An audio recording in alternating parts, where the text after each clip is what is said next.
আসসালামু আলাইকুম, সবাই কেমন আছেন? আশা করি ভালো আছেন। অনেকের একটা কমন প্রশ্ন থাকে, কি খাবার খেলে দাঁতের জন্য অনেক ভালো? দাঁতকে মজবুত অথবা শক্ত রাখতে ক্যালসিয়াম জাতীয় খাবার খুব উপকারী। এটা ছোট থেকে অভ্যাস গড়ে তোলা উচিত। দাঁতের কালারের একটা ব্যাপার থাকে, অনেক সময় অনেকের দাঁত ডিসকালার হয়ে যায়। যারা খুব বেশি চা বা কফি খান, অনেকে আছে অ্যাসিডিক জাতীয় খাবার আ খেতে বেশি পছন্দ করেন। অনেকে যারা ডায়েট করেন তারা ভিনেগার জাতীয় খাবার খান। এসব খাবার খেলে দাঁত ক্ষয় হওয়ার চান্স থাকে এবং ডেন্টিনটা যখন এক্সপোজ হয়ে যায় তখন হলুদ হয়ে যেতে পারে।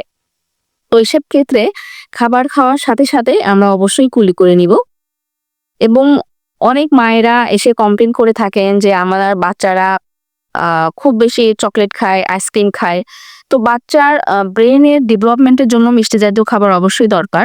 কিন্তু যদি আমরা এসব ক্ষেত্রে ভালো ব্র্যান্ডের চকলেট খাওয়াই বা পেস্ট্রি খাওয়ার পরপরই যদি দাঁতটা পরিষ্কার রাখার অভ্যাস গড়ে তুলি বাচ্চাদেরকে ছোট থেকেই, সেক্ষেত্রে কিন্তু এ ধরনের প্রবলেমটা আর হয় না। অনেক সময় গাজর, আপেল বা যে ধরনের কচকচে খাবার আছে, ক্যাপসিকাম বা শসা এ ধরনের খাবার কিন্তু দাঁত পরিষ্কার রাখার একটা ভালো ভূমিকা পালন করে।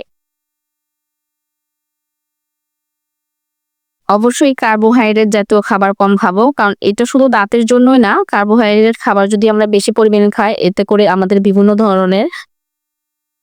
ধরনের রোগ হতে পারে। তো আঠালো জাতীয় খাবার বা কার্বোহাইড্রেট জাতীয় খাবার এসব আমরা কম খাওয়ার চেষ্টা করব এবং চেষ্টা করব খাওয়ার পরপরই যেন দাঁতটাকে পরিষ্কার রাখতে,